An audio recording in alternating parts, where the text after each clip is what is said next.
લગ્ન પછી પ્રેમ ઓછો નથી થયો, બોલવાનું ઓછું થઈ ગયું છે.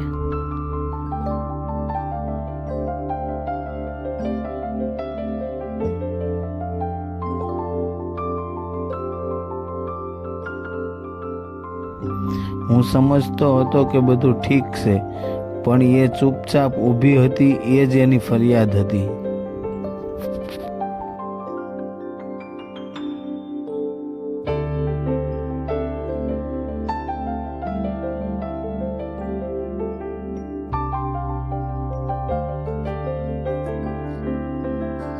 કેમ મને કોઈને કઈ કીધું?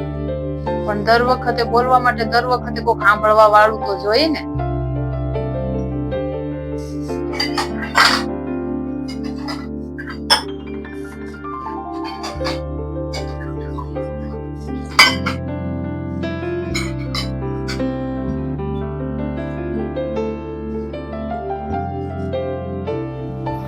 સંબંધો સાચવવા માટે માફી શબ્દોથી નહીં પણ વર્તનથી માંગવી પડે છે.